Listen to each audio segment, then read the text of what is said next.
Sir, Delhi থেকে সকলে এসে গেছেন। মন্দিরা ম্যাডাম, আমারা মন্দিরা ম্যাডামের দেওরের বউ, কায়রা মন্দিরা ম্যাডামের সৎ মেয়ে, সুবীর মন্দিরা ম্যাডামের বোনজি, শেখর মন্দিরা ম্যাডামের দেওরের ছেলে। আসুন ম্যাডাম, এনারা সিআইডি থেকে এসেছেন। এসিপি স্যার, ইনি ভালো হলেন- হয়েছে আপনারা এসে গেছেন।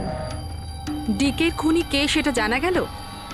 আরে আপনি তো এটা জানেনই যে আমাদের ফেমাস অ্যানুয়াল ইভেন্ট খুব তাড়াতাড়ি আসতে চলেছে। আই হোপ যে আপনি আমার সিকিউরিটির সব ব্যবস্থাই করে রেখেছেন। দেখুন, আপনি আমাকে ভুল ভাববেন না, কিন্তু আমি কোনো চান্স নিতে চাইছি না অ্যাকচুয়ালি। এই ইভেন্টটা আমার কাছে খুব বেশি ইম্পর্ট্যান্ট, কিন্তু আমার প্রাণের থেকে বেশি নয়। আপনি কি মনে করেন আপনি আমাকে সিকিউর রাখতে সক্ষম হবেন? আর ডিকের কেসটায় কিরকম কি প্রগ্রেস হলো? আসল খুনির ব্যাপারে কিছু জানা গেল? ওসব আপনার জানার দরকার নেই মন্দিরা দেবী। মেইন হলো আপনার নিরাপত্তা, সেটা দায়িত্ব আমাদের। কি চমৎকার! বৌদি, আপনার ভয় লাগছে মন্দিরা দেবীর? যাকে আইনও কিছু করতে পারলো না, মানতে হবে তাকে যে আপনাকে ভয় পাইয়ে দিয়েছে। মনে হয় ও জানে না ইনার ব্যাপারে যে ইনি কি কি করতে পারেন। আপনিও কি মনে করেন আমি আমার স্বামী আর বাকি সবাইকে মেরে ফেলেছি? দেখুন, আপনার বিরুদ্ধে যে অভিযোগই থাকুক না কেন, সেটাতে আমাদের কিছু যায় আসে না। কোর্ট আপনাকে রায় দিয়েছে, আর আমরা কোর্টের রায়কে যথেষ্ট সম্মান করি।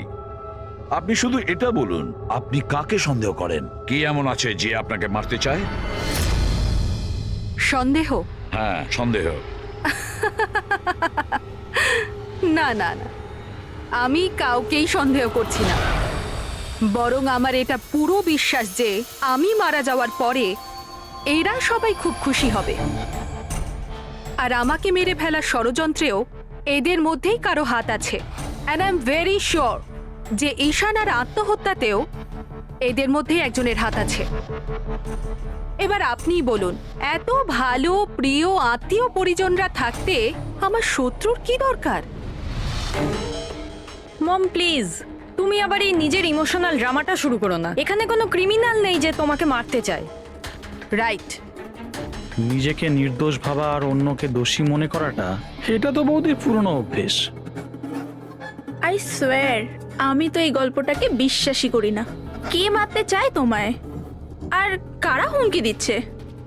কোথায় আছে সে হুমকি দেওয়া লেটারগুলো? হ্যাঁ মন্দিরা দেবী, সেটা কোথায়? ওটা আমার মনে নেই, আমি ফেলে দিয়েছি। সি, আই নিউ যে তুমি এটাই বলবে। So convenient. ব্যাস, অনেক হয়েছে। আপনারা একে অপরকে দোষারোপ করা বন্ধ করুন। তবে একটা কথা খুব ভালো করে মনে রাখবেন, আমরা সবাইকে সন্দেহ করি।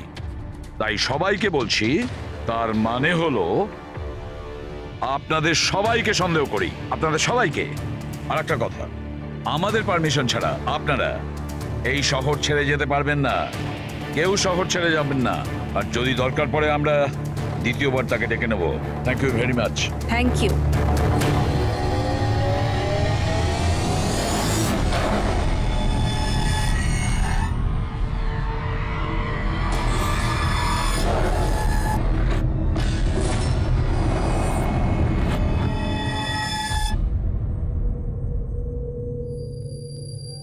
এটা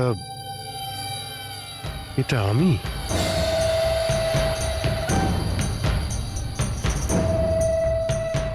এই পোশাক পরে ঘুরছিলাম?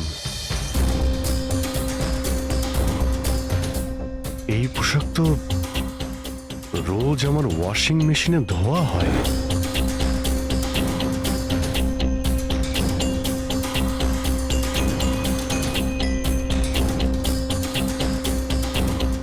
আর এই জুতো, এগুলো এত নোংরা যেন আমি পরেছি, কিন্তু আমার মনেই নেই যে এই পোশাক আমি কখন পরেছি। সত্যি আমার কি হচ্ছে আমার সাথে? এই গাড়িতে কে আছে? হ্যাঁ, কার কার সঙ্গে আমি কথা বলছিলাম? না, আমি দেখিনি। তুমি কথা বলছো, তুমি সেটা জানবে। আর তুমি আমাকে চিনতেই পারলে না? আরে এই, তোর যদি সুইসাইডই করার হয় তাহলে তুই অন্য কোনো বড় গাড়ির সামনে জানা, আমার সামনে কেন এসেছিস? কিভাবে কথা বলছো? এরকম সেজে ঘুরছো কেন তুমি? এই, ইট ইজ মাই স্টাইল, টনির স্টাইল। তুই কে? আমি কে? আমাকে চেনো না? হ্যাঁ? আর এই টনিটাকে? আরে টনি আমি আবার কে? আরে অভিজিৎ, দেখো, কোনো কেসের জন্য তুমি যদি এরকম করে থাকো আমাকে বলে দাও। এভাবে ভয় দেখিও না। আচ্ছা আচ্ছা,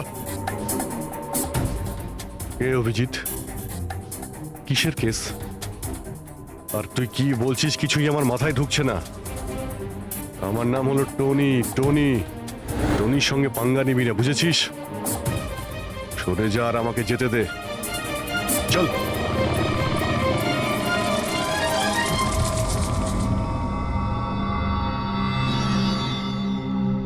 এই অভিজিৎ নিজেকে টনি কেন বলছে? টনি? কে কে টনি? সত্যি তোমার কিছুই মনে নেই?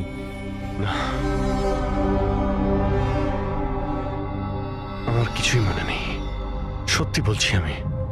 তার মানে তুমি গাড়িতে ওদের সাথে কথা বলছিলে, তারপরে তুমি গেস্ট হাউসের ভেতরে গেলে। Guest house? হ্যাঁ, তার কিছুক্ষণ পরে তুমি বাইরে এলে। আমি গেস্ট হাউসের ভিতরে গেলাম? ভিতরে গিয়ে আমি কি করলাম? হ্যাঁ, তুই দেখেছিস কিছু করেছিলাম আমি? আমি কি করে দেখবো? আমি তো বাইরে ছিলাম না। সব কি হচ্ছে? আমাকে ওখানে যেতে হবে। কোথায়? গেস্ট হাউসের নাম কি? হ্যাঁ,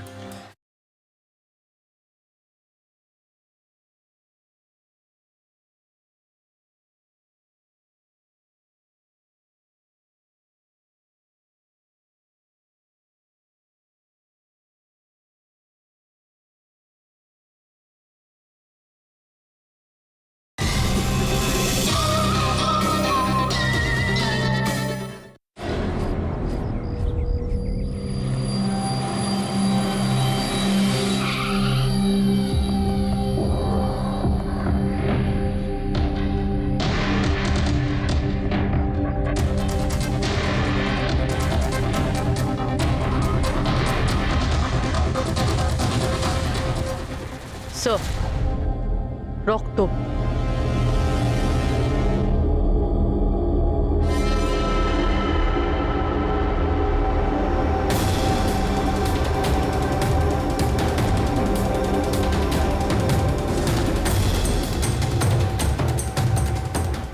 অভিজিৎ,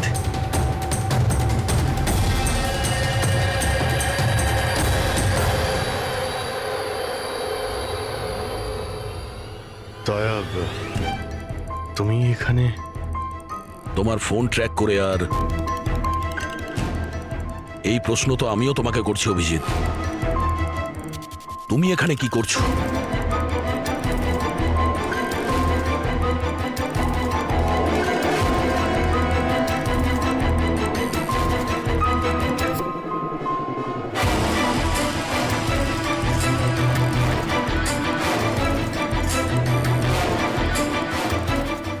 না, এটা আমি আমি আমি বলছি দয়া, এখানে এখানে কি হয়েছিল? অভিজিৎ, এখানে কি হয়েছে ওটা তো আমি দেখছি। তুমি বলো, কে করেছে এটা? হ্যাঁ, তো তুমি এদের দুজনকে মেরেছ? আমি? অভিজিৎ, তোমাকে কিছু জিজ্ঞাসা করলাম। তুমি মেরেছো এদের? স্যার স্যার স্যার আপনি অভিজিৎ স্যারকে দোষ দিচ্ছেন। আমার দোষ দেওয়ার কোনো ইচ্ছা নেই পুরবি। তুমি নিজে দেখছো না এখানে দুটো লাশ পড়ে আছে, রক্তে ভেসে গেছে। আর সিআইডি অফিসার অভিজিৎ লাশের মধ্যে থেকে এই ব্যাজটা তুলছে। বা এটা বলতে পারো প্রমাণ চুরি করছে। অভিজিৎ, আমি তোমাকে আবার জিজ্ঞাসা করছি, তোমার সাথে অপরাধীদের মতো ব্যবহার করতে আমাকে বাধ্য করো না। কি করবো দয়া, আমি কি বলবো? যদি আমি বলি যে এই কাজটা আমি করিনি, তুমি মানবে? যদি বলি যে আমি জানি না যে আমি করেছি নাকি করিনি, আই নো আমি ভুলভাল বলছি, কিন্তু কিন্তু তোমরা তো আমাকে চেনো। অভিজিৎ, আমার সামনে যে প্রমাণগুলো পড়ে আছে ওগুলো দেখে আমরা কিছু বলতে পারবো না। আমাকে আমার ডিউটি করতে হবে।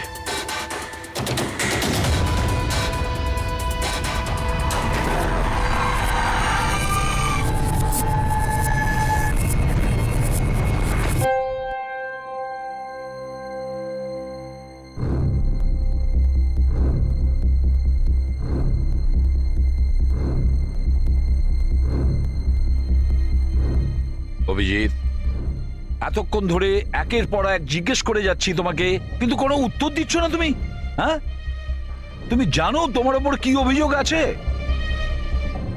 মাথায় কিছু ঢুকেছে? স্যার, ওই এক মিনিট, ব্যাস। তোমার কাছে এটা আশা করিনি। এত কিছু ঘটে গেল, তুমি আমাকে বলনি কেন? আমাকে বলনি দয়া? সালুকে আমাকে বললো, তা নাহলে তো আমি জানতামই না। তা আমি তাই করেছি যেটা উচিত ছিল। বলো অভিজিৎ, তুমি কি এই খুনটা করেছো? অভিজিৎ, তুমি কি এই খুনটা করেছো? আমি জানি না স্যার। কেন জানো না? তুমি কেন জানো না? হ্যাঁ, ডিকের বাড়িতে তুমি লুকিয়ে লুকিয়ে ঢুকেছিলে, সেটা আমি সিসিটিভিতে দেখেছি। ওই লাশগুলোর পাশে তুমি দাঁড়িয়েছিলে। এই দয়া তোমাকে এখানে ধরে নিয়ে এসেছে। ডিকে আর বডিগার্ডের উপরে যে গুলিটা চলেছে সেটা তোমার গান থেকে চলেছে, ওই গান থেকে চালানো হয়েছে। আর তুমি বলছো তুমি কিছুই জানো না? আমার চোখের ওপর চোখ রেখে তুমি বলো, বলো তুমি এই খুন করোনি। বলো তুমি এইগুলো কিছুই জানো না। বললাম তুমি জানি না স্যার, আমি কিছুই জানি না স্যার। সরি। কি বলবো আপনাকে, আমি কি বলবো স্যার? যখন আমি বুঝতেই পারছি না যে আমি ডিকের বাড়িতে কেন গিয়েছিলাম, কি করে সমস্ত খুন আমার বন্দুক থেকেই হচ্ছে, আমি জানি না স্যার। স্যার, আমি তো ডিকিকে চিনি না, ওর বডিগার্ডদের আমি চিনি না, আমি মন্দিরাকেও চিনি না, আমি তো স্যার নিজেকেও চিনি না। আমি কোথায় যাই, কি করি, কার সঙ্গে দেখা করি, আমি কিছুই জানি না। গত কয়েকদিন ধরে আমার সঙ্গে এইরকমই হচ্ছে স্যার, কিন্তু আমি কিছুই বুঝতে পারছি না। সারাদিন সব ঠিকই থাকে, রাতে বাড়িতে যাই, খেয়ে দিয়ে ঘুমিয়ে পড়ি, আর যখনই সকালে উঠি তখন অদ্ভুত জামা কাপড় পরা দেখি, অদ্ভুত জুতো দেখি, যেগুলো আমার নয়। জানি না কি করে আমার বাড়িতে চলে আসে। ড্রেসগুলো ওয়াশিং মেশিনে ধোয়া হয়েছে, জুতোতে মাটি লেগে থাকে, এমনটা মনে হয় যেন আমি ওগুলো ব্যবহার করেছি, কিন্তু আমি বুঝতে পারি না। নিজেকে খুব ক্লান্ত লাগে, এমন মনে হয় যেন আমি সারা রাত জেগেছিলাম, অথচ আমি কি করেছি আমার কিছুই মনে থাকে না। মনে হয় প্রতিদিন আমার 6 থেকে 7 ঘন্টা হারিয়ে যাচ্ছে, যার ব্যাপারে আমি কিছুই জানি না।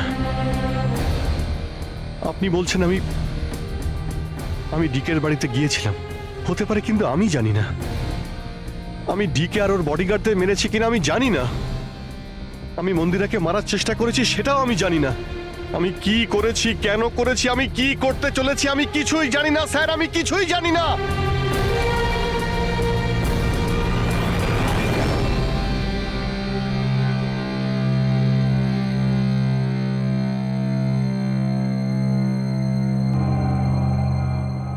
দেখো অভিজিৎ, এই মুহূর্তে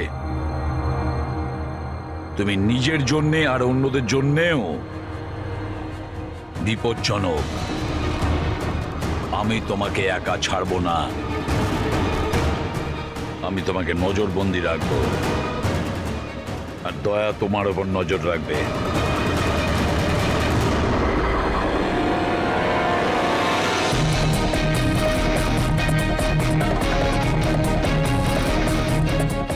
দয়া, স্যার, একটা কথা ভালো করে মনে রাখবে, তুমি নিজের বন্ধুর ওপর নয়, বরং একজন অপরাধী খুনির ওপর নজর রাখবে। এমন একজন লোক যে মানসিক ভারসাম্য হারিয়েছে। আজ থেকে এই কেসের তদন্ত আমি নিজে করব, আর তুমি অভিজিৎকে আটকাবে কোনো অপরাধ করা থেকে। আর তার জন্য যদি অভিজিতের ওপর গুলিও চালাতে হয়, তাও তুমি চালাবে। Is that clear? Yes sir.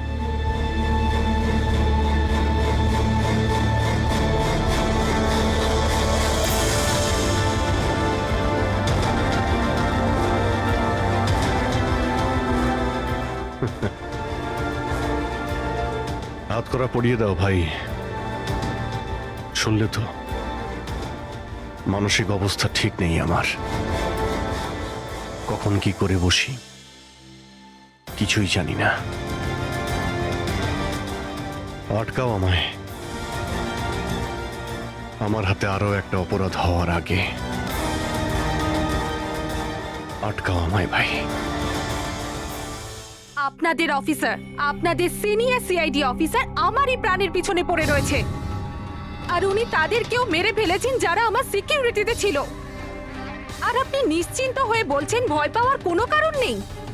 ও আপনারই চোখের সামনে সবাইকে মেরে ফেলছে, তা সত্ত্বেও আপনি বলে যাচ্ছেন যে ভয় পাওয়ার কোনো কারণ নেই। আশ্চর্য! আপনি শুধু এটা বলুন, আমি আপনাদেরকে আর কি করে বিশ্বাস করব? আজ আপনাদের একজন অফিসার সিরিয়াল কিলার বেরিয়েছে, কাল আবার অন্য কেউ বেরিয়ে আসবে। মন্দিরা দেবী, অনেক হয়েছে, অনেক কথা বলে ফেলেছেন। আমাদের ইন্সপেক্টর অভিজিৎ একজন সৎ এবং সাহসী অফিসার। নিজের দেশকে রক্ষা করার জন্য, সাধারণ মানুষের রক্ষা করার জন্য নিজের প্রাণও দিতে পারে। সে কোনোদিন খুনি হতে পারে না।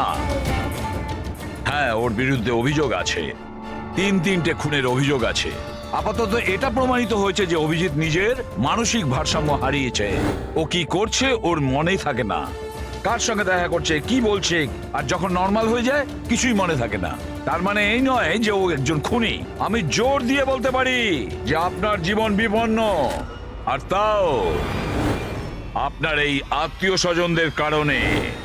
এক্সকিউজ মি, সব প্রমাণ আপনাদের অফিসারের বিরুদ্ধে পাওয়া গেছে, আর সন্দেহ আপনারা আমাদেরকে করছেন। হ্যাঁ, আমি সবাইকে সন্দেহ করছি। উনি তো আপনারই অফিসার, আপনি তো ওকেই বাঁচাবেন। এই তিনটে খুনই কিন্তু ইন্সপেক্টর অভিজিতের গান থেকে চলা গুলিতেই হয়েছে। আর আপনি বলতে চাইছেন যে এই কাজটা আমাদের মধ্যে কেউ করে থাকতে পারে? আরে আমাদের কাছে আপনার ওই অফিসারের গানটা কোথা থেকে আসবে? শেখর বাবু, খুব তাড়াতাড়ি আমরা খোঁজ নিয়ে নেব যে ইন্সপেক্টর অভিজিতের গান আপনার কাছে কিভাবে গেল। আর মন্দিরা দেবী, আপনাকে একটা রিকোয়েস্ট করি, 30শে ডিসেম্বর আপনার যে ইভেন্টটা আছে সেটা ক্যান্সেল করবেন না। এই একটাই সুযোগ আছে খুনিকে ধরার জন্য, কারণ খুনি ওই ইভেন্টে নিশ্চয়ই আসবে।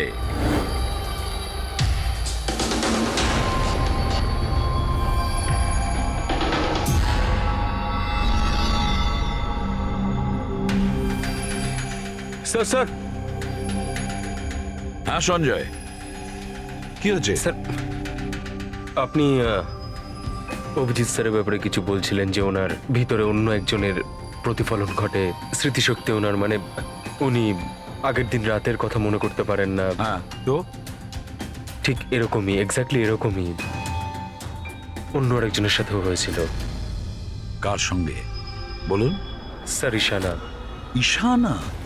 যেদিনও আত্মহত্যা করেছিল তার কিছুদিন আগে থেকেই একদম এরকমই আচরণ করতে শুরু করেছিল। কি অদ্ভুত রকম হয়ে গিয়েছিল, অন্য মনস্ক থাকতো। যেদিন আত্মহত্যা করেছিল তার কিছুদিন আগে থেকেই একটা অদ্ভুত রিংটোন সেট করেছিল ও নিজের ফোনে। আর তারপর সেই দিন হঠাৎ করে ওই রিংটোনটা বাজতে শুরু করলো। আর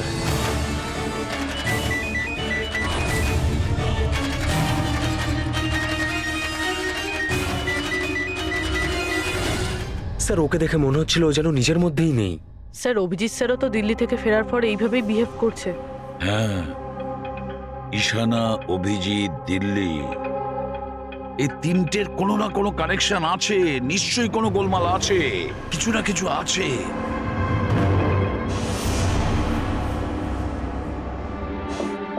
কফি।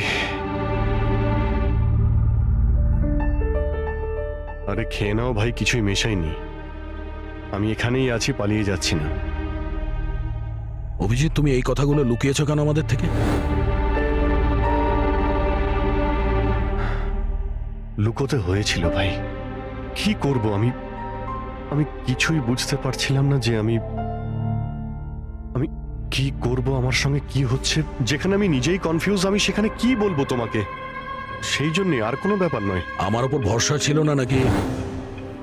আমাকে যোগ্য ভাবনি যে আমি তোমার কোনো সাহায্য করতে পারি? কি ভাই, এসব কি বলছো তুমি? ব্যাপারটা এরকম নয়। তাহলে বলনি কেন? আমার তো মনে হচ্ছে আমি তোমাকে চিনি না। এই মুহূর্তে আমি যার সঙ্গে বসে কথা বলছি সে অভিজিৎ নাকি অন্য কেউ?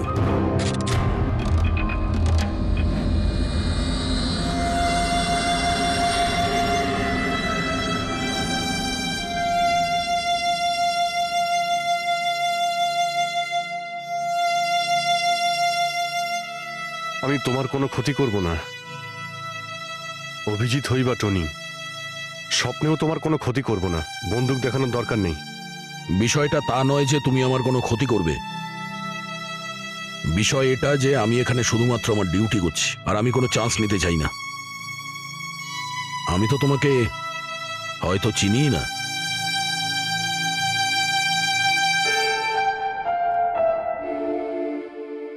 ঠিক আছে, তুমি যখন বুঝতেই পারছো না আর কি বলবো।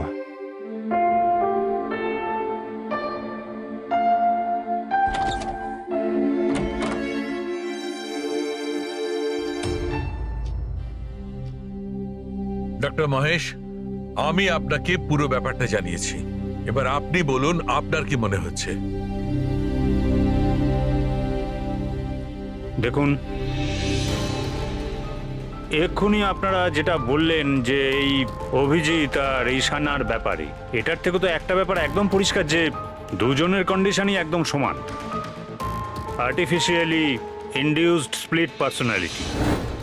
এটাকে যদি সোজা ভাষায় আপনাদের বোঝাই তাহলে এই কন্ডিশনে পেশেন্টের মস্তিষ্কে তার এই নিজের ব্যক্তিত্ব ছাড়াও অন্য আরও একটা ব্যক্তিত্ব প্ল্যান্ট করা হয়, যেটা কোনো বিশেষ কারো আদেশ বা নির্দেশ অনুযায়ী চলাচল করে।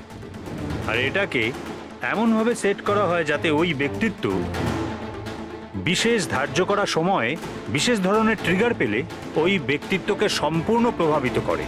আর যতক্ষণ এই প্রভাব চলতে থাকে সে পুরনো ব্যক্তিত্বের বিষয়ে না তো কিছু জানতে পারে আর না তার সেই পুরনো ব্যক্তিত্ব সম্বন্ধে কিছু স্মরণে থাকে। এটা হলো মানুষের মস্তিষ্ক। এই মস্তিষ্কের দুটো ভাগ রয়েছে। সচেতন মস্তিষ্ক মানে কনসাস স্টেট অফ মাইন্ড, যার মধ্যে আমরা এখন আছি। অচেতন মস্তিষ্ক মানে semi conscious state of mind, মানে যখন আমরা ঘুমিয়ে থাকি তখন সক্রিয় হয়। আর কখনো কখনো জেগে থাকার সময়ও কোনো নেশার বা কোনো ওষুধের প্রভাবেও আমাদের অচেতন মস্তিষ্ক সক্রিয় হয়ে ওঠে।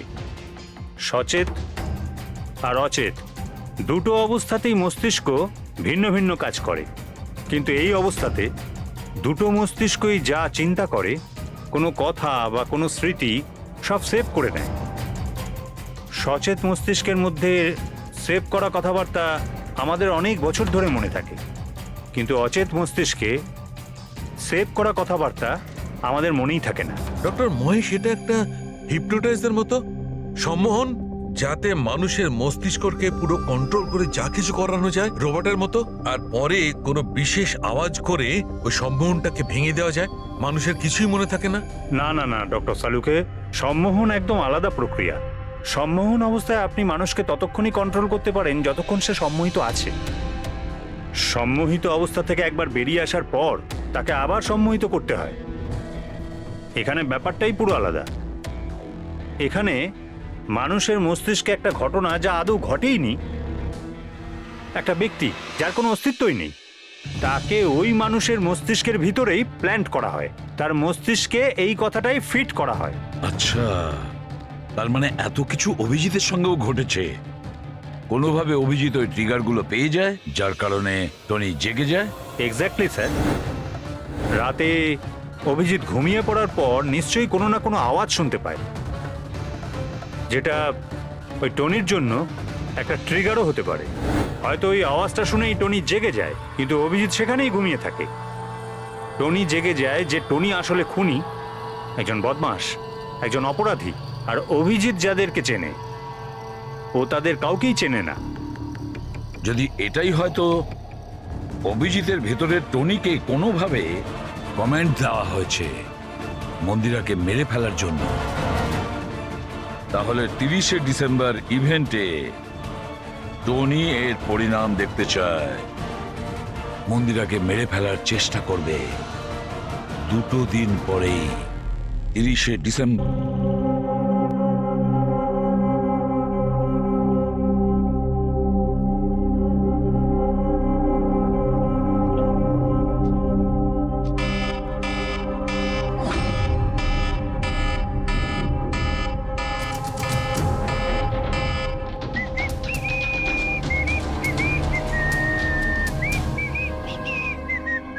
অভিজিৎ,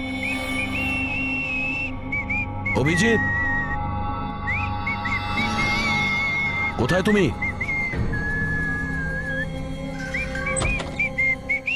অভিজিৎ, অভিজিৎ, ওই শুনতে পাচ্ছ না?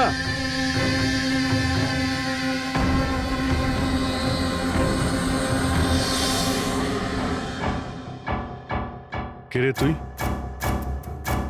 তুই আমার বাড়িতে কি করছিস? অভিজিৎ, টনি, তুমি এখান থেকে পালাতে পারবে না। তুমি এখানে নজরবন্দি আছো, এই ঘরের ভেতরেই থাকতে হবে, বুঝেছো? টনিকে তার কাজ করতে দে। যদি আমার রাস্তাতে বাধা দিস তাহলে জীবনটাও হারাবি তুই। চল এবার যেতে দে। বাড়ির বাইরে না, ভেতরে। হাত সরা, হাত সরা। তোকে তো বললাম যে আমাকে তুই বাধা দিস না। আমার মাথা গরম করিস না। আমার কাজের সময় কেউ বাধা দিতে পারবে না আমায়। চল। টনি, তুমি কোথাও যাবে না,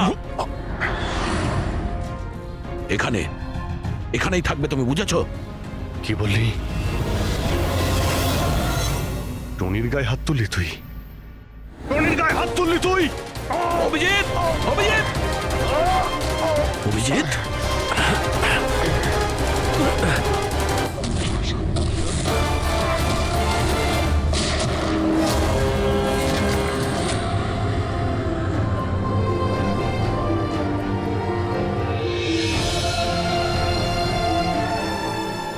স্যার দয়া, কি হয়েছে? কি হয়েছে দয়ার স্যার? এরা বলছে যে আমি নাকি ওকে। না অভিজিৎ, তুমি ভেতরে যেতে পারবে না। তুমি দয়ার প্রাণ নিয়েছো, তোমাকে আমরা গ্রেপ্তার করছি।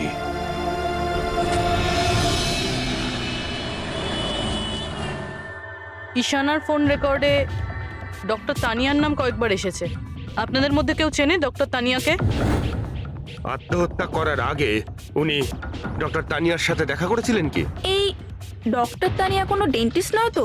মারা যাওয়ার আগে ঈশানা কয়েকবার একজন ডেন্টিস্টকে দেখিয়েছিল। আমার নাম তো মনে নেই, কিন্তু হতে পারে ইনিই সেই। যতদূর আমার মনে হয় ইনি কোনো ডেন্টিস্ট তো নন। কিছুদিন আগে সিআইডি অফিসার অভিজিৎ এখানে ছিল। Yes ma'am. ওই পুরো সপ্তাহে এখানে যারা যারা ছিলেন তার পুরো লিস্ট আমার চাই। আর ওনার থাকার সময়ের এই লবিতে থাকা সিসিটিভি ফুটেজও চাই।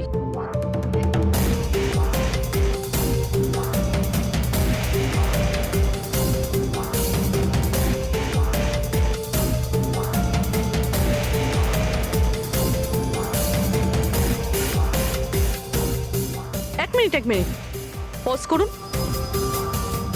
এই মহিলাকে যার সাথে অভিজিৎ স্যার কথা বলছে? পুরবি, এই লিস্টটাতে ডক্টর তানিয়ার নাম আছে।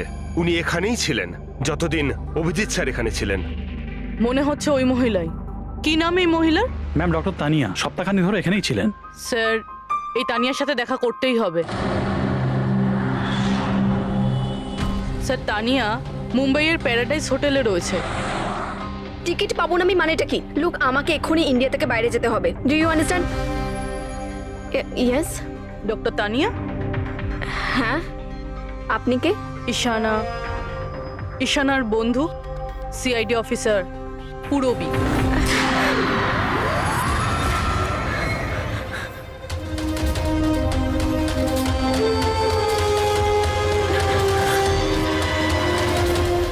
পালানো অত সহজ নয়। কোথায় পালাচ্ছেন তানিয়া দেবী? কি কি চানটা কি আপনারা? অভিজিতের সঙ্গে কি করেছেন আপনি?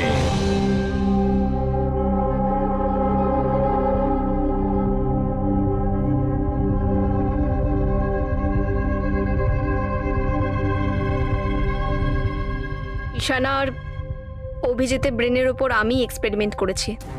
ঈশানাকে আত্মহত্যা করার জন্য আর অভিজিৎকে একটা মার্ডার করানোর জন্য আমি প্রোগ্রাম করেছিলাম। কিভাবে কিভাবে সেই প্রোগ্রামটা করেছেন? আর্টিফিশিয়ালি ইলিউশন স্প্লিট পার্সোনালিটির সাহায্যে আমি দুজনের ব্রেনটাকে সেট করি, আর নিজের সেট করা শিডিউলের অনুযায়ী এই দুজনকেই এরকমভাবে প্ল্যান করেছি যে কোনো রকমের আওয়াজ হোক বা রিংটোন বাজুক, আর যখনই আওয়াজ হোক না কেন ওদের সমস্ত অর্ডারগুলি মানতে হবে যে কোনো উপায়ে। ওই ফোন নাম্বারটা যেখান থেকে ওনার কাছে ফোন আসে, কার নাম্বার সেটা? ওটা একটা পিসিও নাম্বার। ঈশানাই আমাকে এই নাম্বারটা দিয়েছিল অভিজিতের ব্রেনে ফিট করার জন্য। কি বললেন আপনি? কি বললেন আপনি? অভিজিৎকে এসব করার জন্য ঈশানা আপনাকে বলেছে? হ্যাঁ।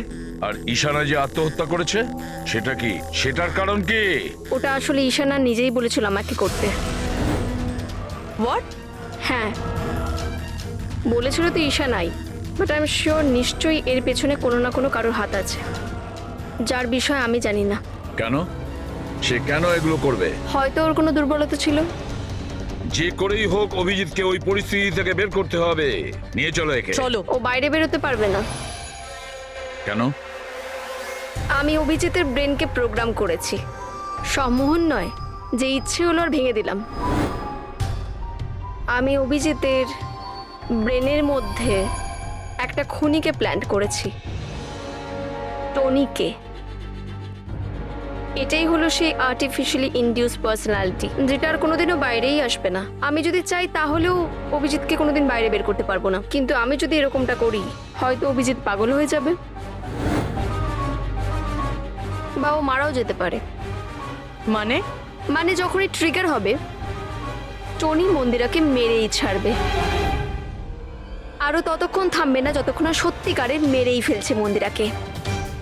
আর এসবের মধ্যে যে আসবে সেই মারা যাবে। মন্দিরাকে মারার জন্য ট্রিগারটা কি? কি ট্রিগার আছে অভিজিতের জন্য? ঈশানার কেসে ট্রিগার ছিল একটা রিংটোন, আর অভিজিতের কেসে ট্রিগার হলো একটা রিমাইন্ডার টোন, একটা বিশেষ ধরনের বিপ, যেটা আমি অভিজিতের মোবাইলে সেট করে দিয়েছি। হ্যাঁ, অভিজিৎ মন্দিরাকে কিভাবে মারবে? কি প্রোগ্রাম সেট করেছো তুমি বলো? ততক্ষণ মন্দিরাকে ছুরি দিয়ে স্ট্যাপ করতে থাকবে যতক্ষণ না ও মন্দিরের অনেক রক্ত দেখে ফেলছে। কটা নাগাদ প্রোগ্রাম সেট করা হয়েছে? 10টা নাগাদ। মাই গড, 2 ঘন্টা বাকি আছে। গ্রেপ্তার করো একে।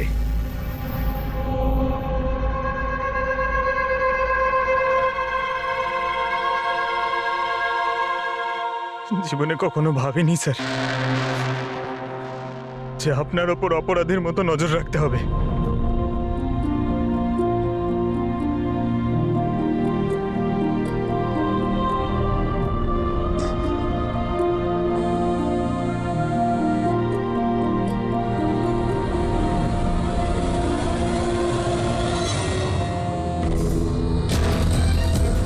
পঙ্কজ, ড্যাম ইট, ফোনটা ধরো।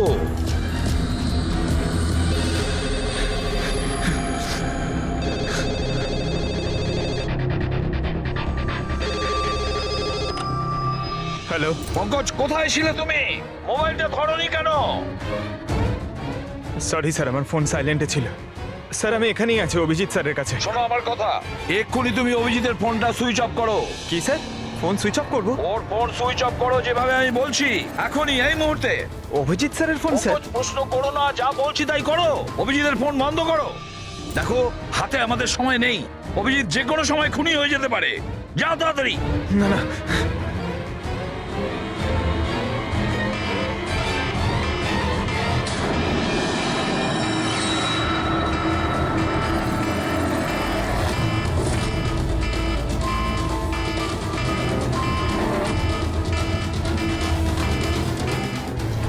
ভিজে গেল, কি করি?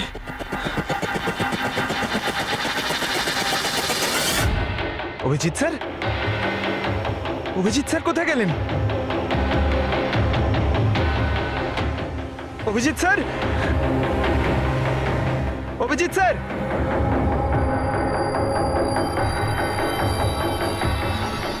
স্যার! তুই আমাকে আটকে রাখবি? হ্যাঁ, আমাকে আটকে রাখবি তুই? টনিকে? হ্যাঁ, টনি আর টনির কাজের মাঝে যে আসবে তাকে মরতে হবে, মরতে হবে তাকে।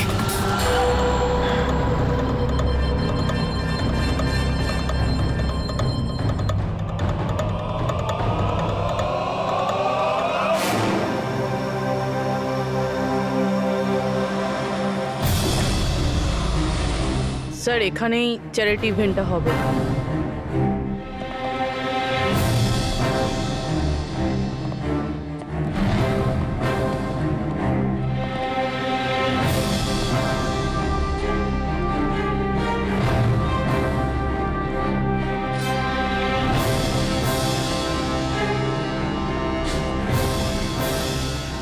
আপনারা এখানেই দাঁড়ান প্লিজ।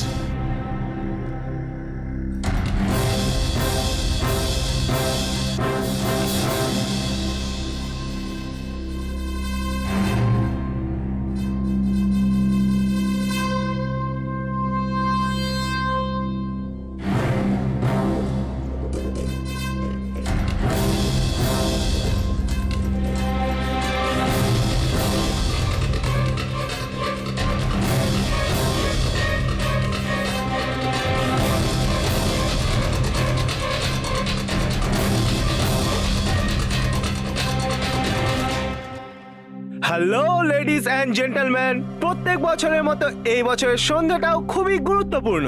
কারণ হলো মন্দিরা জুয়েলার্স অ্যানুয়াল চ্যারিটি ইভেন্টের জমা করা সম্পূর্ণ টাকাটা দিল্লি ও মুম্বাইয়ের বিভিন্ন অনাথ আশ্রম আর বৃদ্ধাশ্রমগুলিতে দেওয়া হবে।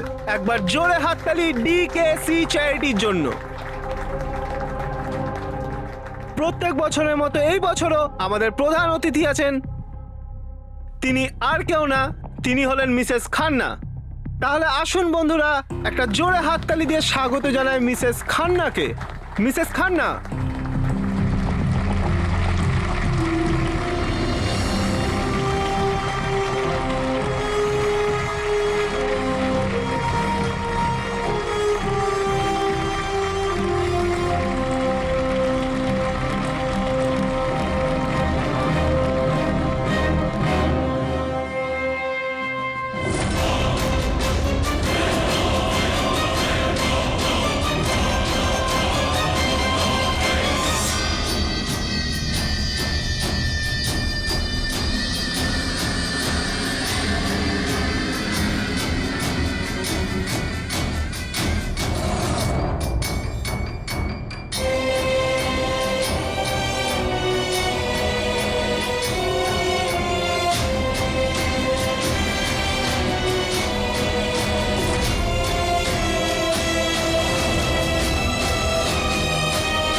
Abhijit sir, Abhijit sir.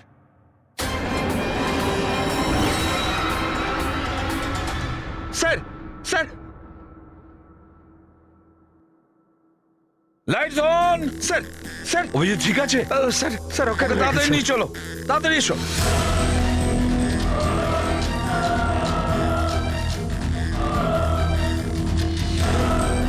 দরজা খুলুন।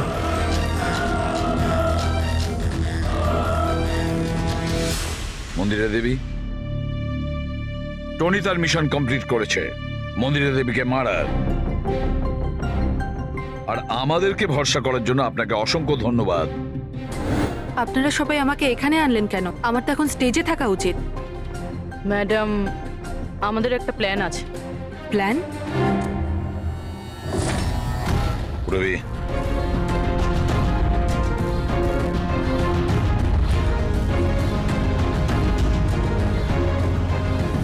Lights off. মন্দিরা দেবী,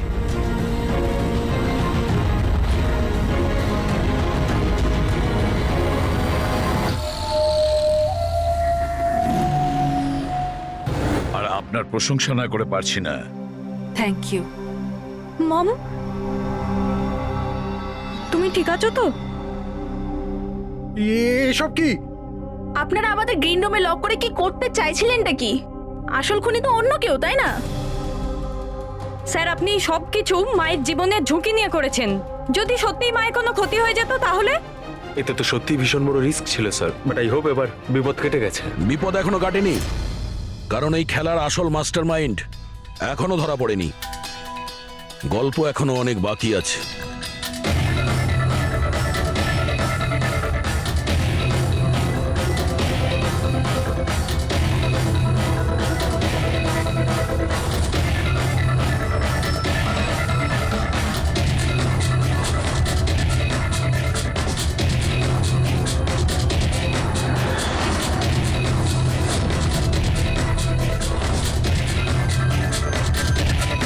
কি হলো?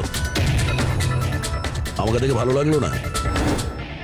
কখনো কখনো খুনি পর্যন্ত পৌঁছানোর জন্য আমাদের অ্যাক্টিং করতে হয়। তার মানে ওনার মৃত্যুর খবরটা নাটক ছিল? আমার মৃত্যুতে খুনি খুব খুশি হয়েছিল যে ও জিতে গেছে, আর ওই সুযোগটাই আমরা কাজে লাগিয়েছি। আমরা মন্দিরা দেবীকে বাঁচানোর চেষ্টা করছিলাম, আর দয়া মাস্টার মাইন্ডের পিছনে লেগেছিল। কিন্তু আসল মাস্টার মাইন্ডটা কে?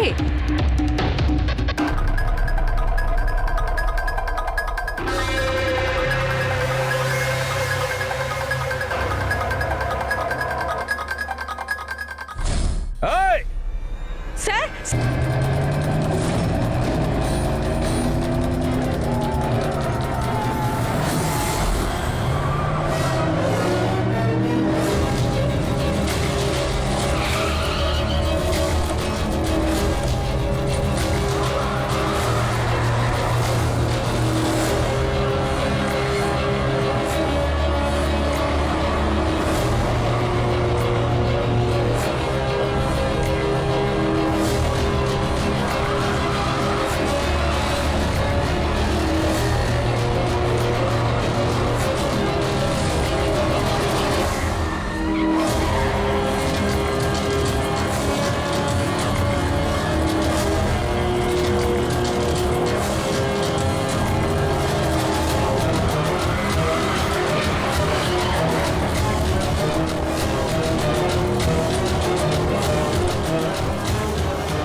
অপরাধের রাস্তা সবসময় সংকীর্ণ হয়ে থাকে।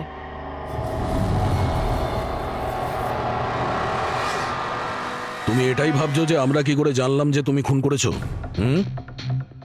আমরা তো এটা জানতাম যে এই মাস্টার মাইন্ড মন্দিরা দেবীর নিজেরই কোনো লোক। তাই আমার মৃত্যুর পরে আমি সব থেকে আগে এটা খোঁজ নিয়েছি যে আপনাদের মধ্যে কে সে যে অভিজিৎকে চিনতো বা দেখা করেছেন। তারপরে আমার মনে এলো যে ক্রাইম ব্রাঞ্চের সেমিনারের জন্য অভিজিৎ দিল্লি গিয়েছিল। ওই সেমিনারে আসা লোকেদের লিস্ট যখন আমি দেখলাম তখন জানলাম যে কায়রাও গিয়েছিল। ক্রিমিনাল সাইকোলজির স্টুডেন্ট কায়রা। আর তানিয়াকে জিজ্ঞাসাবাদ করার পরে আমরা জানতে পারলাম যে ঈশানাই এই সমস্ত কাজ করতে বলেছে। ওই সময় ঈশানার মা সরকারি হাসপাতালে অ্যাডমিট ছিলেন, আর তার কিছুক্ষণের মধ্যেই ঈশানার মাকে বেসরকারি হাসপাতালে যেখানে অ্যাডমিট করা হয়েছিল সেখানকার পুরো খরচ মিস কায়রা করেছিল। আর সবচেয়ে বড় ক্লু ওই পিসিও, যেখান থেকে অভিজিৎ স্যারের কাছে অর্ডার আসতো, দয়া স্যার সেখানে নজর রেখেছিল আর সেখানেও তোমাকে দেখা দিয়েছিল। Okay fine, I give up. মেনে নিচ্ছি যে আপনারা খুবই স্মার্ট, কিন্তু স্যার এই কথাটা তো আপনিও মানবেন তাই না, যে আমিও অনেক স্মার্ট?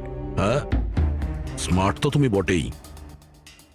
ক্রিমিনাল সাইকোলজির একজন ব্রিলিয়ান্ট স্টুডেন্ট, যে সৎ মায়ের থেকে নিজের পুরো পরিবারের খুনের বদলা নিতে চেয়েছিল।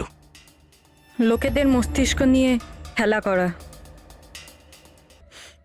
আর তাদের নিজের চক্রব্যূহে ফাঁসানো, এটাই এনার বিশেষত্ব। তাই আমি ভাবলাম যে এনাকে এনারই পদ্ধতিতে মেরে দিলে কেমন হয়। সেই কারণেই আমি ঈশানার সাথে দেখা করি আর তারপর ডক্টর তানিয়ার সাহায্য নিই। She was mad, she wanted to do an experiment. তারপর আমি ঈশানাকে অনেক বুঝিয়েছি, অনেক বোঝানোর পরে শি ওয়াজ রেডি। ওই এক্সপেরিমেন্ট নিজের উপর করায়, কিন্তু somehow I was never convinced. আমি সবসময় কনফিউজ ছিলাম যে ওই এক্সপেরিমেন্টটা করতে পারবে না। আর ঠিক ওই সময় আমার সাথে দিল্লিতে অভিজিতের দেখা হয়, আর ওনার সাথে দেখা হওয়ার পর আমি ভাবলাম যে এত সৎ আর ভালো অফিসার থাকা সত্ত্বেও এই এক্সপেরিমেন্ট অন্য কেউ কেন করবে। তারপর আমি আর ডক্টর তানিয়া অভিজিৎকে ব্যবহার করি।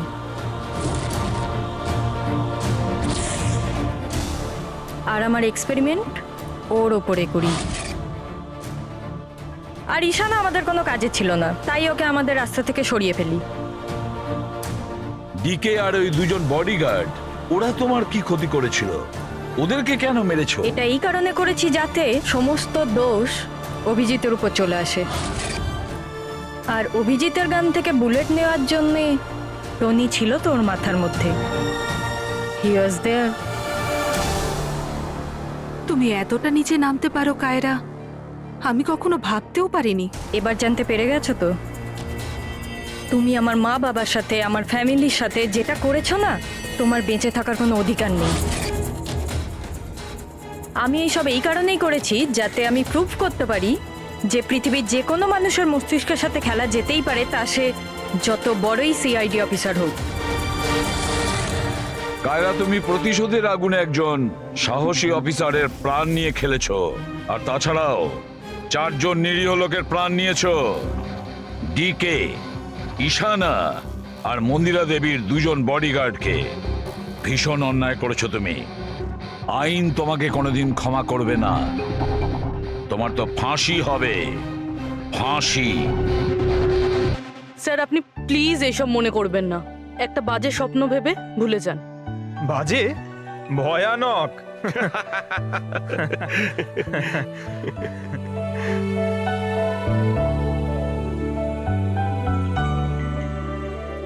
বস, হ্যাঁ বলো সালুকে, বলো। কেস তো সলভ হলো? হ্যাঁ, কেস তো সলভ হলো, কিন্তু কিন্তু কি? বস, অভিজিতের মস্তিষ্কে যে টনিকে প্ল্যান্ট করা হয়েছিল, সেই উদ্দেশ্যটা সফল হয়েছে।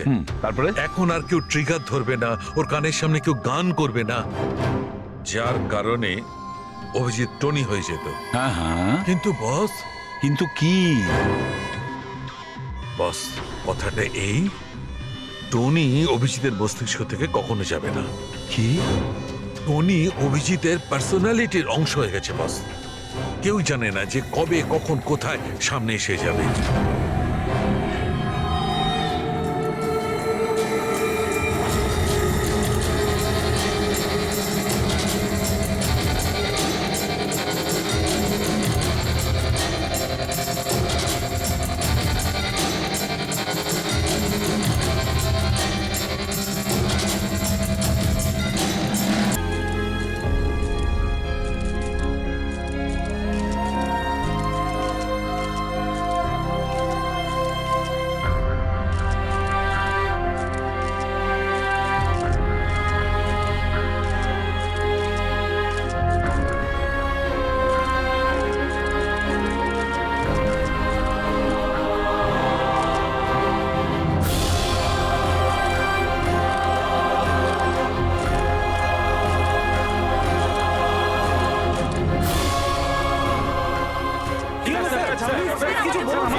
কি হয়েছে দয়ার স্যার?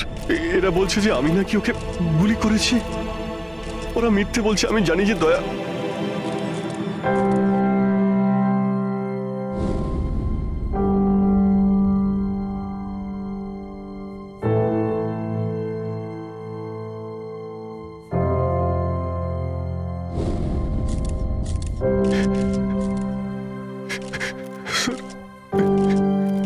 স্যার আমি জানি না স্যার আমি কখন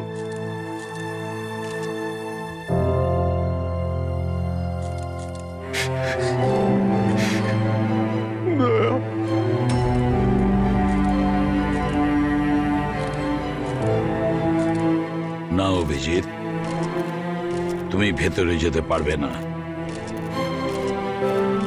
তুমি দয়ার প্রাণ নিয়েছো, তোমাকে আমরা গ্রেপ্তার করছি।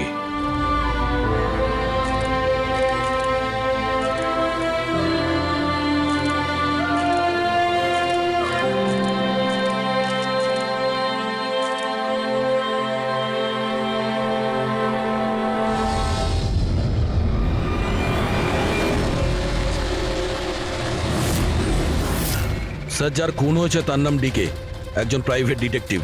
ওর কাজের লোক লাশটা দেখেছে সকালে।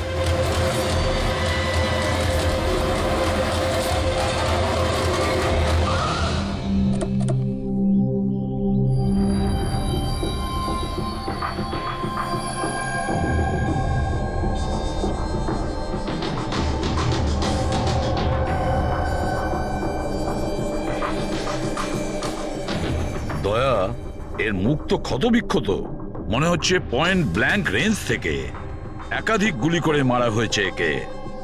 স্যার, এই রুমের জিনিসপত্র সব ঠিকঠাক জায়গায় আছে, কিছুই হয়নি।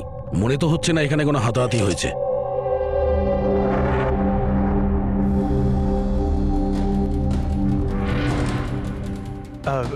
স্যার স্যার এই কাভার্ড আর লকার তো খোলা আছে, আর সব জিনিসপত্র নিজের জায়গায় আছে। দেখে তো মনে হচ্ছে যে কেউ এতে হাতি দেয়নি।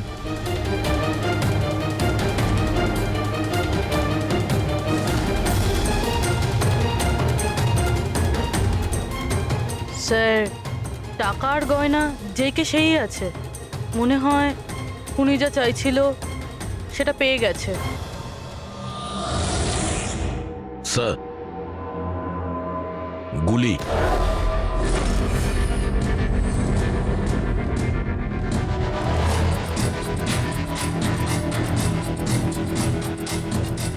3টে গুলি চলেছে দয়া।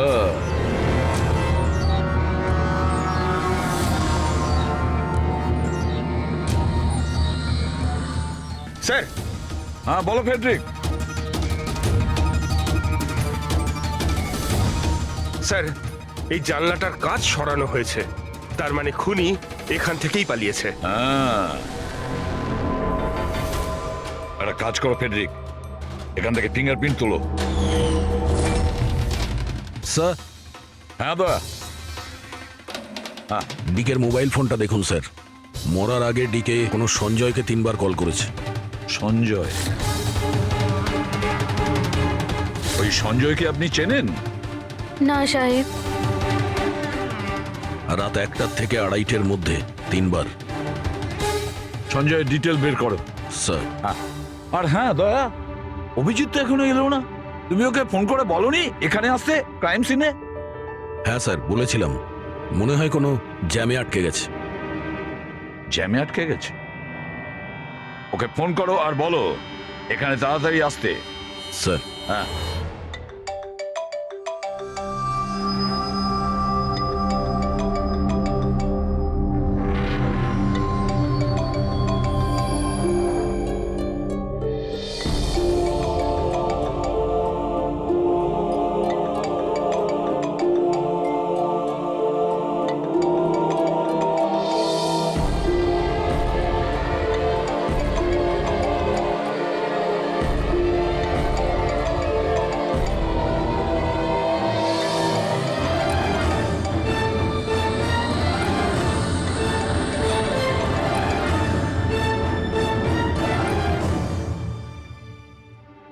হ্যাঁ দয়া, অভিজিৎ কি বলছে? কোথায় ও? স্যার, মানে ওর শরীর খুব একটা ভালো না স্যার। ও ডাক্তারের কাছে যাবে, তারপর ওখান থেকে সোজা বিউরোতে যাবে। কোনো প্রবলেম আছে? না স্যার, কোনো প্রবলেম নেই। বুঝতে পারছি না, অভিজিৎ দিল্লি থেকে আসার পর কেমন অদ্ভুত আচরণ দেখছি ওর মধ্যে।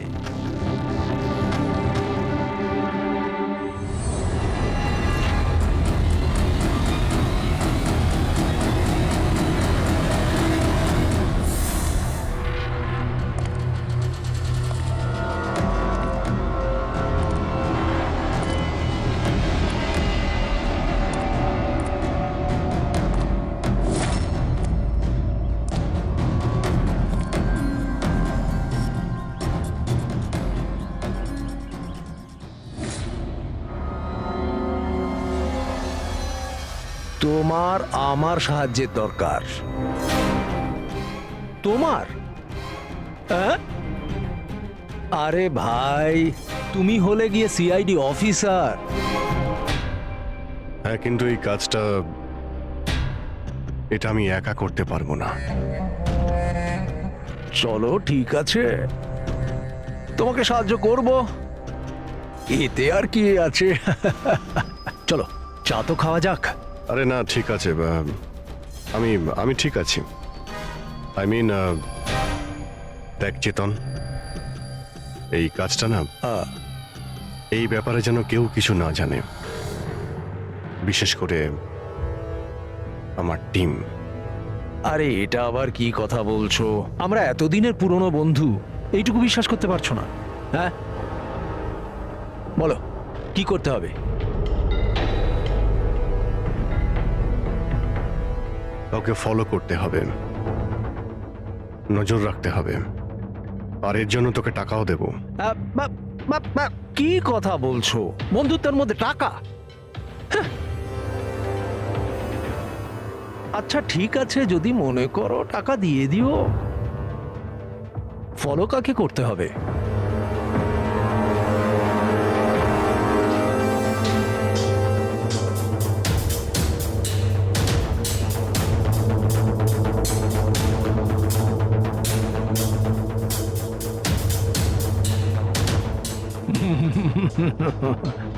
অভিজিৎ, মনে হচ্ছে তুমি ভুল করে ভুল ছবি দিয়ে দিয়েছো।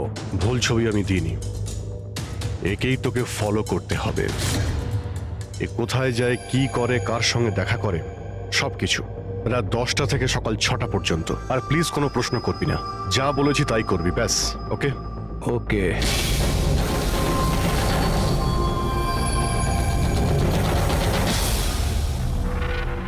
হয় অভিজিৎ পাগল হয়ে গেছে, না হলে বিরাট বড় কোনো গেম চলছে।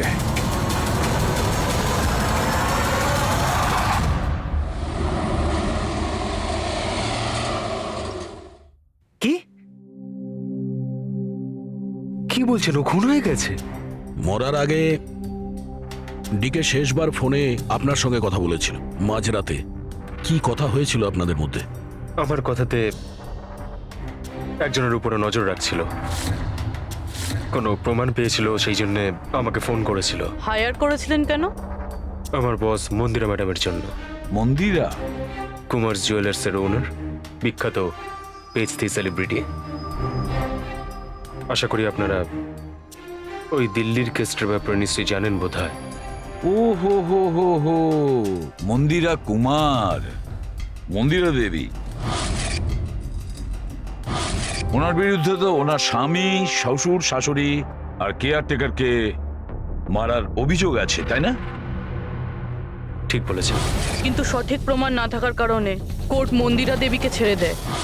আর তার কিছুদিন বাদেই মন্দিরা দেবীর পার্সোনাল অ্যাসিস্ট্যান্ট ঈশানা আত্মহত্যা করে নেয়।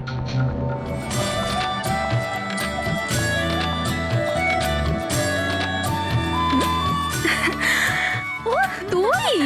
হাই, আজও লেট হয়ে গেলি না? তাড়াতাড়ি যা, সঞ্জয় স্যার তোর ওয়েট করছে কখন থেকে। ও গড, সঞ্জয় স্যার তো তাড়াতাড়ি কেন চলে আসলেন? এসেও পড়েছেন আর খুব রেগে আছেন। মাই গড, তুই আমার ব্যাগটা সামলা, আমি এক্ষুনি আসছি।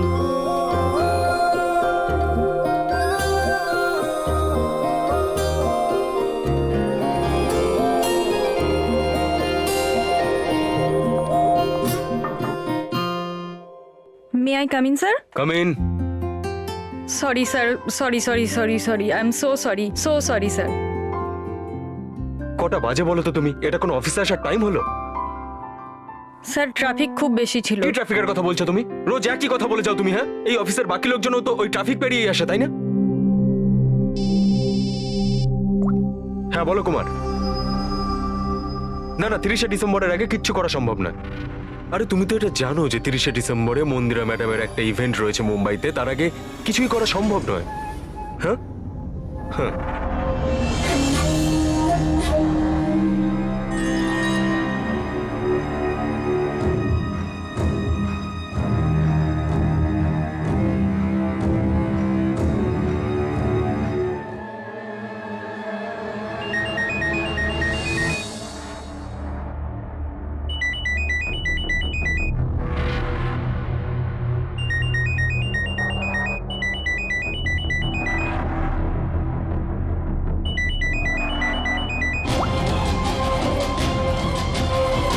ঠিক আছে। ওকে।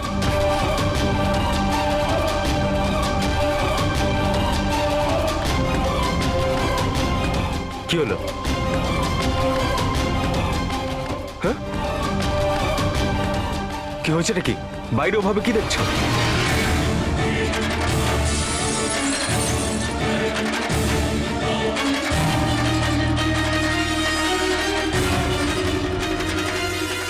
আমার কেবিনের জানলা দিয়ে ঝাঁপ মেরে আত্মহত্যা করেছিল। আত্মহত্যা কেন করেছিল সেটা কেউ জানে না। আচ্ছা, মন্দিরা দেবী ডিকে কে কার ওপর কড়া নজর রাখতে বলেছিলেন? ওনার প্রাণ সংশয় রয়েছে। ডিকে সেটাই খোঁজ করার চেষ্টা করছিল। প্রাণের ভয় কার থেকে? আসলে কোর্ট থেকে ছাড়া পাওয়ার পরে কেউ ম্যাডামকে হুমকি দিচ্ছিল। আচ্ছা, শুধু ওই হুমকিটা ফোনেই কি? হ্যাঁ, ফোনের মধ্যেই অচেনা নাম্বার থেকে আর টাইপ করা চিঠি পাঠিয়ে। আসলে ম্যাডাম পুলিশের চক্করে দ্বিতীয়বার পড়তে চাননি, সেই জন্য ডিকে কে হায়ার করেছিলেন উনি। তো কিছু জানতে পেরেছে ডিকে? ওর হাতে কিছু প্রমাণ তো এসেছিল, কিন্তু ও সেটা পেন ড্রাইভে সেভ করে রেখেছিল। ওই পেন ড্রাইভটাও আমাকে দিতে চেয়েছিল, সেই জন্যই দিল্লি থেকে মুম্বাই এসেছিলাম আমি। কিন্তু ডিকের বাড়িতে ওর লকারটা খোলা ছিল।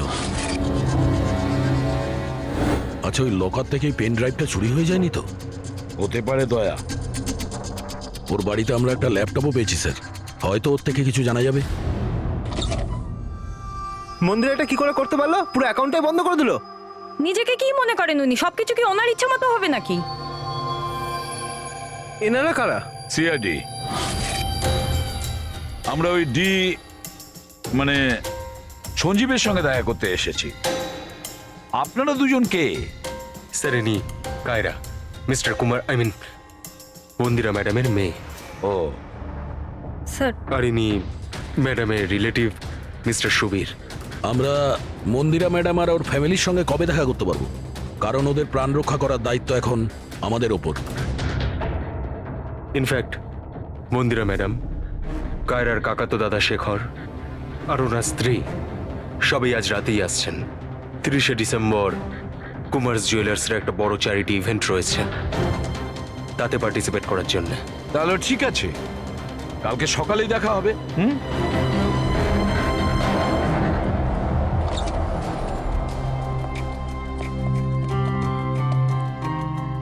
এসব কি হচ্ছে? সিআইডি আমাদের পার্সোনাল ব্যাপারে ঢুকছে কেন?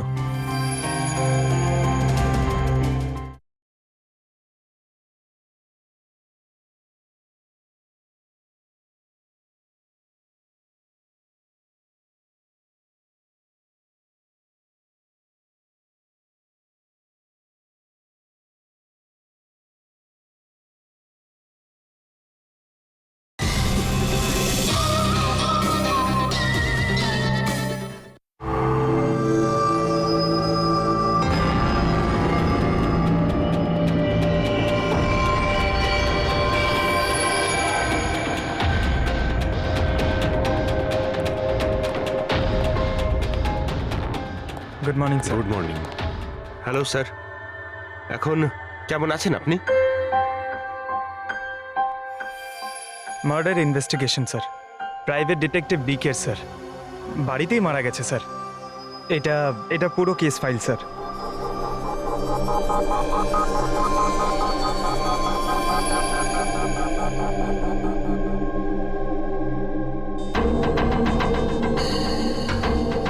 স্যার, এই ছবিগুলো ওর বাড়ির ছবি, এগুলো ওরই বাড়ির ছবি এটা। আর এখানেই ওর মার্ডার হয়েছে, তাই না?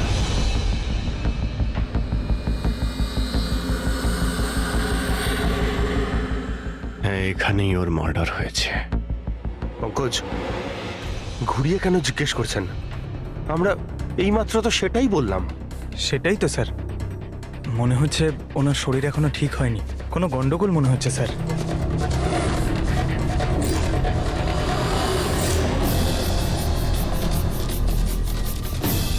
অভিজিৎ,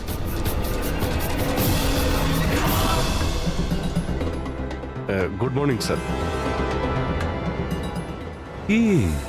কি হয়েছে তোমার? হ্যাঁ, কোন জগতে ছিলে?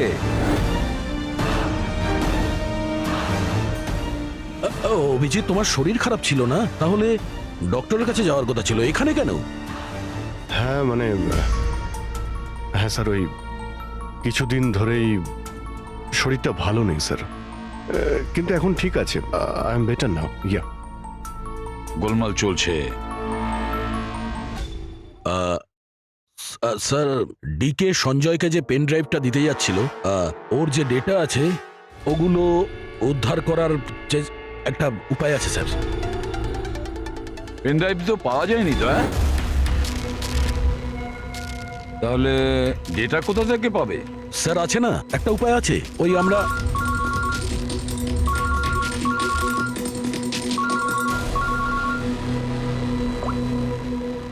হ্যাঁ, বলো সলোকে। হ্যাঁ,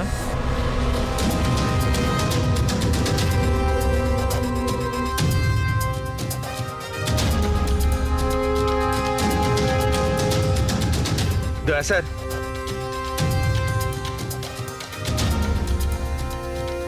স্যার, অভিজিৎ স্যারের শরীর এখনো ঠিক মনে হচ্ছে না। কেন? স্যার, ওনাকে কেসের ব্যাপারে বোঝাচ্ছিলাম, কিন্তু উনি আমাদের কথা শুনছিলেনই না, খুব বেখেয়ালি ছিলেন স্যার। ফ্রেডি স্যার মন্দিরের ব্যাপারে সব ডিটেলস বের করতে হবে। নিউজ পেপারে, টিভিতে যাই এসেছে সব।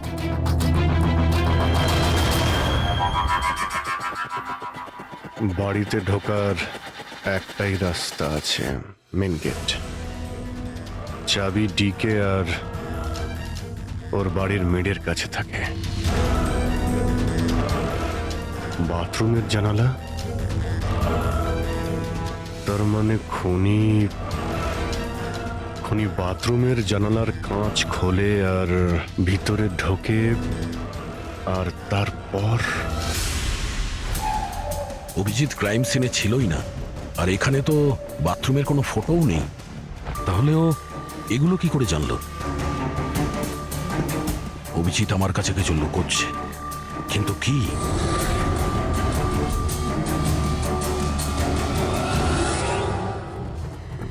ডিকের কম্পিউটার থেকে যে ডেটাগুলো ডিলিট হয়েছে সেটা ওর অনলাইন অ্যাকাউন্ট থেকে বের করা যেতে পারে। বাস একবার এই পাসওয়ার্ডটা ম্যাচ হয়ে যাক।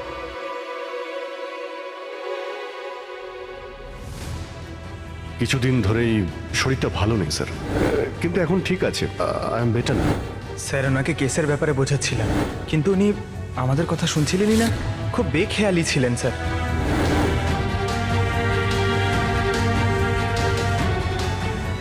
Yes sir, sir password match হয়ে গেছে।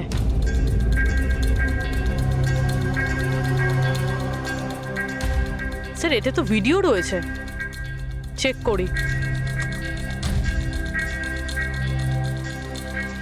স্যার এটা তো ডিকের কম্পাউন্ডের ভিতরের ফুটেজ, এর মানে ওখানে সিসিটিভি ক্যামেরা আছে?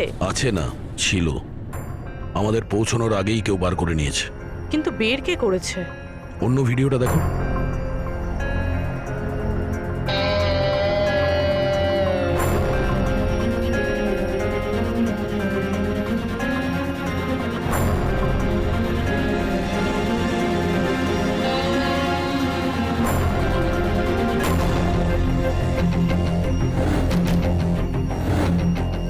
এটা কি করে সম্ভব?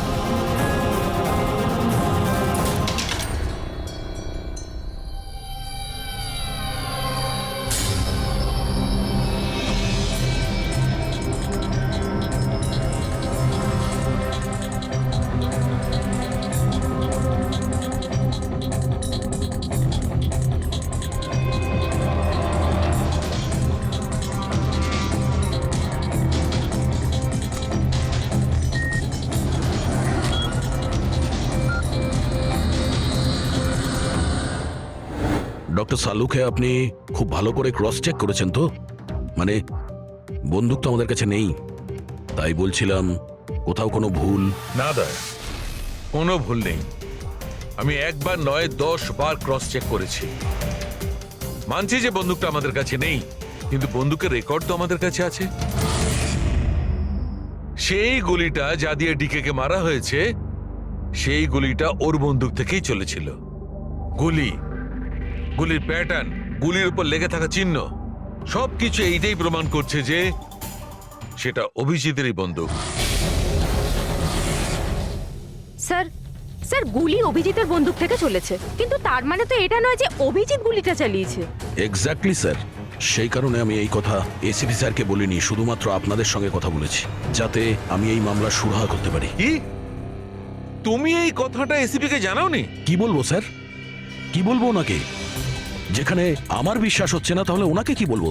তুমি যদি এই কথাটা বিশ্বাসই না করবে, তাহলে ফোন করে আমাকে কেন জিজ্ঞাসা করেছিলে? যে বন্দুক থেকে ডিকে কে মারা হয়েছে সেই বন্দুকটা অভিজিতের না?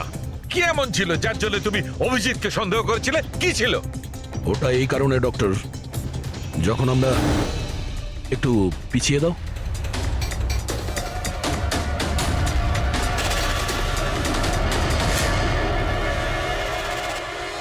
অভিজিৎ ডিকের বাড়িতে, আর দয়া তারপরেও তুমি অভিজিৎকে বাঁচানোর চেষ্টা করছো? দেখো দয়া, অভিজিৎ আর তোমার বন্ধুত্বকে আমি খুবই শ্রদ্ধা করি, তার কদরও করি, কিন্তু ডিউটি, নিজের দায়িত্ব, সব সম্পর্ক সব বন্ধুত্ব থেকে বড় হয় না। আর এই কথাটা নিশ্চয়ই আমি তোমাকে বুঝিয়ে বলতে যাব না। স্যার পোক্ত কোনো প্রমাণ ছাড়া অভিজিৎ স্যারকে সন্দেহ এটা প্রমাণ নয় তো কি পুরবি? অভিজিৎ ডিকের বাড়িতে ঢুকেছিল, এটা যদি প্রমাণ নয় তো কি পুরবি? অভিজিৎ স্যার ডিকের ঘরে গেছিল সেটা আমরা দেখেছি, কিন্তু উনি ডিকেকে মেরেছেন এটা তো আমরা দেখিনি। স্যার এটাও তো হতে পারে ওনার বন্দুক দিয়ে ডিকেকে অন্য কেউ মেরেছে। হতেই পারে, এটা হতে পারে যে অভিজিতের বন্দুক দিয়ে ডিকে কে অন্য কেউ মেরেছিল, কিন্তু এই অবস্থায় অভিজিতের বন্দুকটা অভিজিতের কাছে থাকার কথা নয়। তোমাদের কি অভিজিৎ এ কথা বলেছে? ও কি বলেছে যে ওর বন্দুকটা হারিয়ে গেছে? বন্দুক হারিয়ে যাওয়ার কোন রিপোর্ট দেখিয়েছে? ও সব সময় তোমাদের সঙ্গে ছিল, কিন্তু ও কি বলেছে যে অদ্ভুত পোশাক পরে ও ডিকের ঘরে কেন ঢুকেছিল, আর তাও বাথরুমের কাঁচ ভেঙে? বলো বলো। স্যার আপনার এই সমস্ত প্রশ্নের উত্তর আমি অভিজিৎকে জিজ্ঞাসা করব, কিন্তু ততক্ষণের জন্য এসিপি স্যারকে আপনি কিচ্ছু বলবেন না। দেখো তোমরা এই ব্যাপারটা সামলে নাও, কিন্তু ব্যাপারটা আমার ভালো লাগছে না। Please doctor, please. ঠিক আছে, কাল সকাল পর্যন্ত। দয়া, আমি কাল সকাল পর্যন্ত তোমাদের সময় দিচ্ছি। হয় তোমরা সত্যিটা আবিষ্কার করো, নয় এই সমস্ত কথাটা নিজে এসিপি কে বলে দাও। তুমি যদি এসিপি কে কথা না জানাও, তাহলে আমি নিজে প্রদ্যুম্নকে এই সমস্ত ব্যাপারটা বলবো।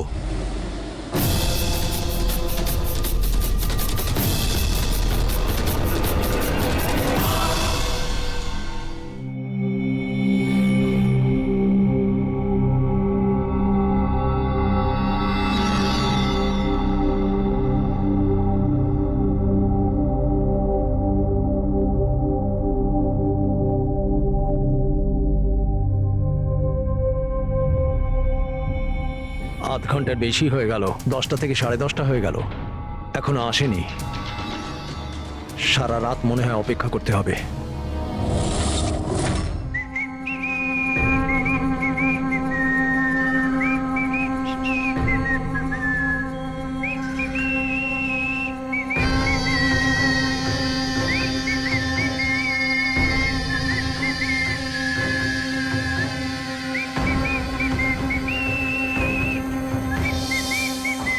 ভুল ছবি আমি দিইনি, একেই তোকে ফলো করতে হবে। এ কোথায় যায়, কি করে, কার সঙ্গে দেখা করে, সবকিছু। রাত 10টা থেকে সকাল 6টা পর্যন্ত। এটা অভিজিৎ? ওর কি হলো? এরকম সেজেছে কেন?